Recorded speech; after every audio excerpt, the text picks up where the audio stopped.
السلام علیکم، مجاہد فرساد۔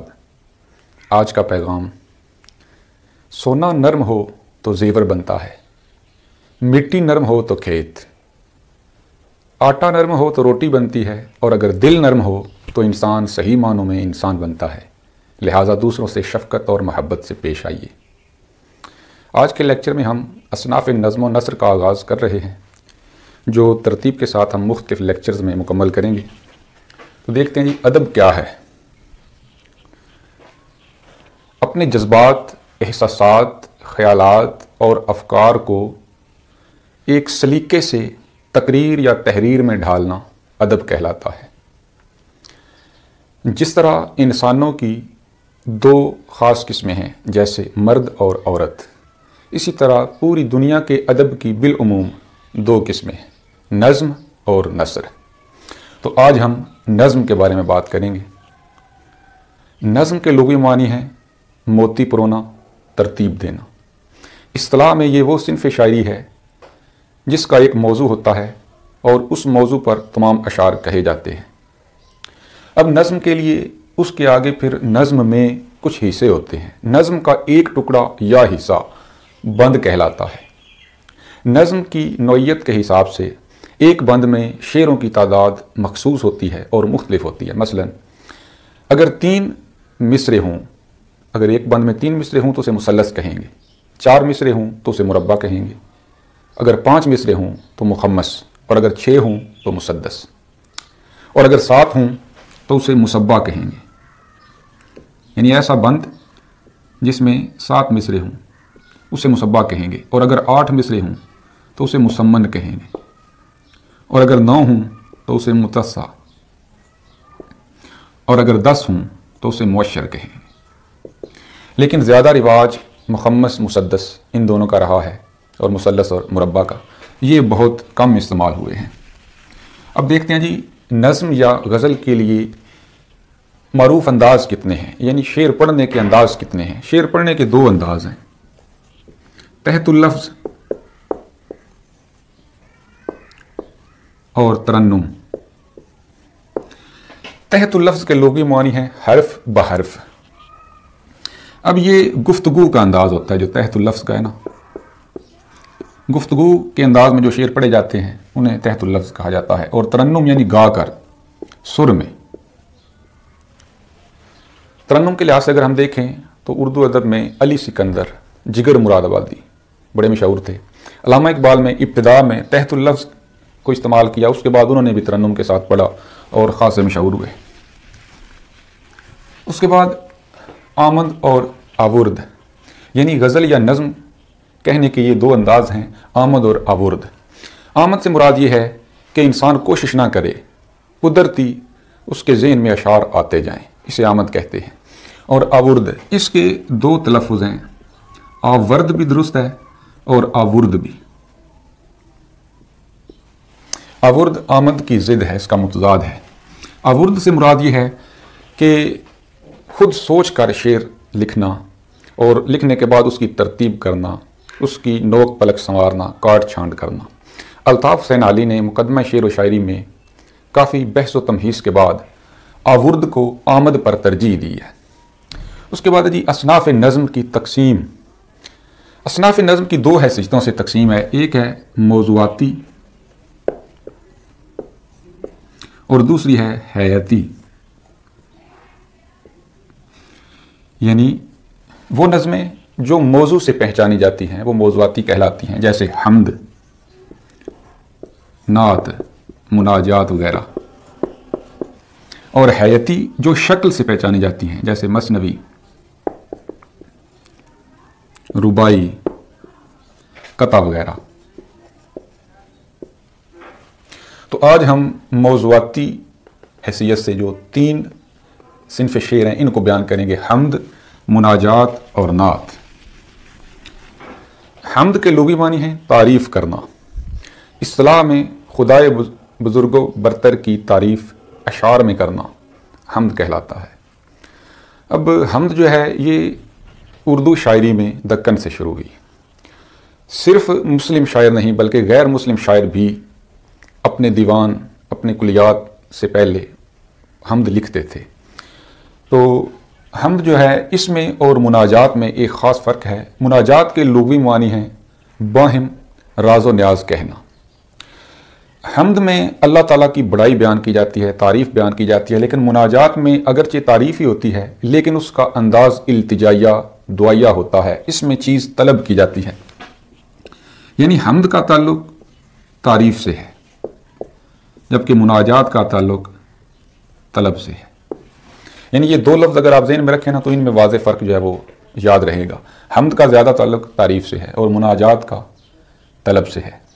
اب اردو میں خواجہ میر درد پہلے اور بڑے صوفی شاعر تھے تو انہوں نے زیادہ حمدیہ شعر کہے، جیسے ارض و سما کہاں تیری وسعت کو پا سکے، میرا ہی دل ہے وہ کہ جہاں تو سما سکے۔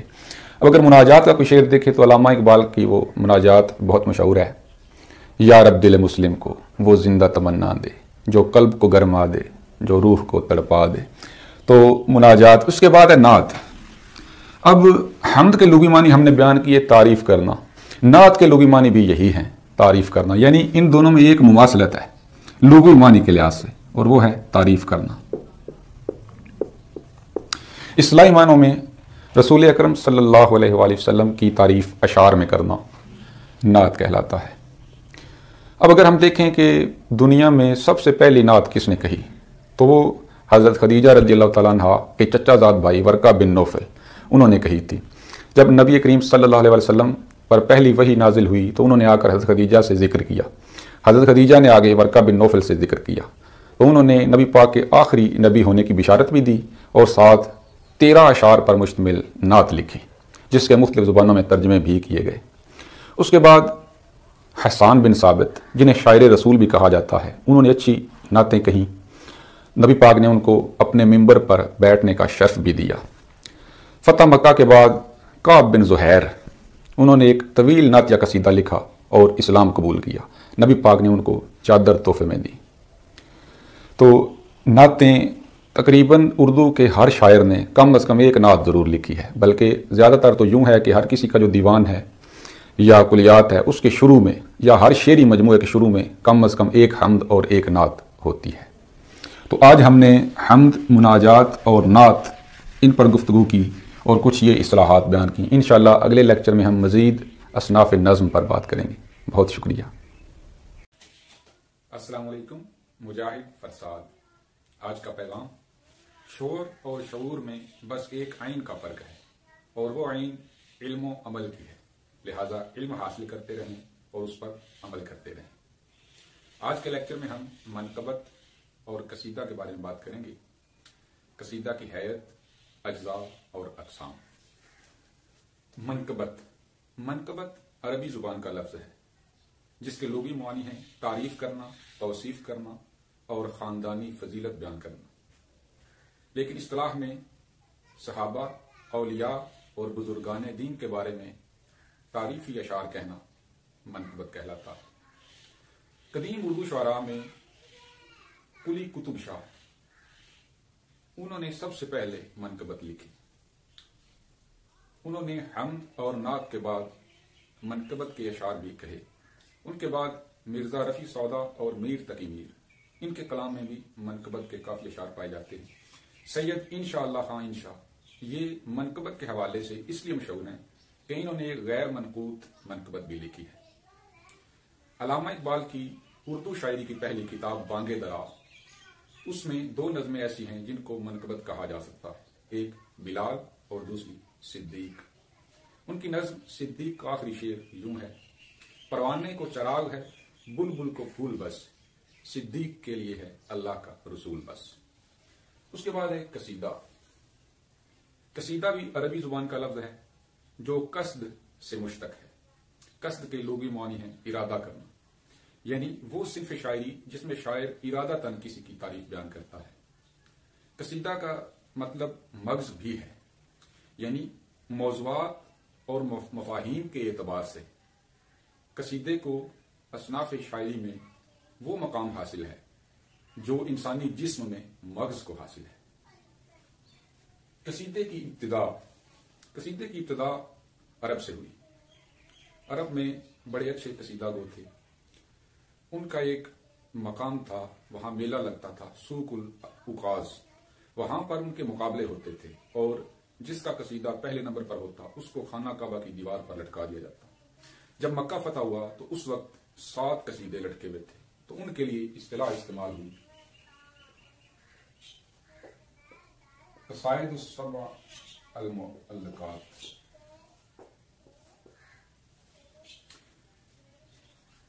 عربی سے قصیدہ فارسی میں آیا، فارسی سے پھر اردو میں آیا۔ اردو میں مرزا رفیع سودا یہ بڑے قصیدہ گو ہیں، اور ان کے بعد شیخ ابراہیم ذوق۔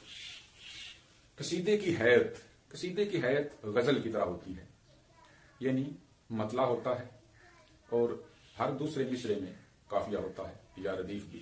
ردیف فارسی شاعروں کی ایجاد ہے، عربی میں نہیں تھی۔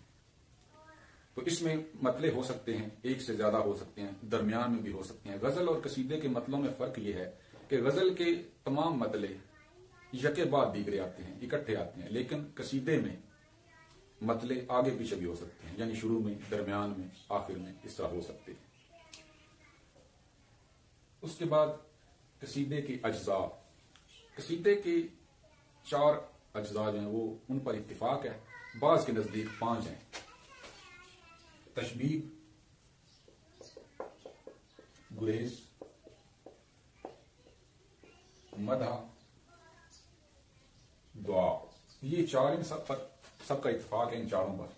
کچھ کے نزدیک مدح کے بعد حسن طلب ہے، اور جن کا کہنا ہے کہ یہ 4 ہیں وہ حسن طلب کو دعا ہی میں شامل کرتے ہیں، یعنی دعا دیتے ہوئے صلہ طلب کیا جاتا ہے، اور کچھ اس کو الگ سمجھتے ہیں۔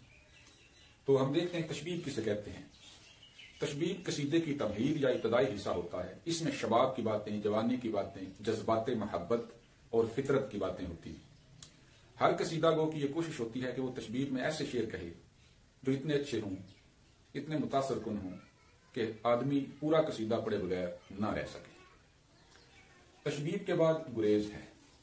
اب گریز کی تعریف یاد رکھنے کے لیے تشبیب اور مدح ان دونوں کو ذہن میں رکھنا پڑے گا، یعنی وہ اشعار جو تشبیب کو مدح سے ملاتے ہیں وہ گریز کے اشعار کہلاتے ہیں، یعنی تشبیب کو مدح سے ملانے والا حصہ گریز کہلاتا ہے، تاکہ تسلسل قائم رہے اور ربط کلام نہ ٹوٹے۔ مدح، اس میں تعریف بیان کی جاتی ہے اور قصیدے کا اصل حصہ یہی ہے۔ مدح پر ہی قصیدے کی بنیاد ہوتی ہے، یعنی یوں سمجھ لیں کہ 4 اجزاء میں سے صرف مدح اصل چیز ہے، باقی ضمنن ہے، یعنی مدح کے لیے تشبیب اور گریز ہے، اصل چیز مدح ہے۔ اس میں شاعر زمین و آسمان کے کلابے ملاتا ہے، ساخت و بلاغت کی انتہا کرتا ہے۔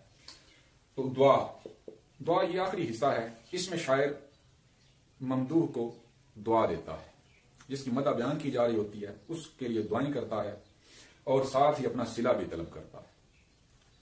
تو یہ قصیدے کے اجزاء ہیں۔ اس کے بعد اقسام۔ قصیدے کی 2 مشہور قسمیں ہیں، تمہیدیہ، مدحیہ۔ اب تمہیدیہ میں تمہید بھی ہوتی ہے، یعنی تشبیب بھی ہوتی ہے، یعنی اس میں 4 جز ہوتے ہیں، لیکن جو قصیدہ ڈائریکٹ مدح سے شروع ہو جاتا ہے، یعنی اس میں تشبیب اور گریز نہیں ہوتے، تو وہ مدحیہ کہلاتا ہے۔ آج ہم نے منطبق قصیدہ، قصیدے کی ابتدا، حیت، اجزاء اور اقسام پڑھی۔ انشاءاللہ اگلے لیکچر میں ہم صنف نظم پر مزید چند باتیں کریں گے۔ بہت شکریہ۔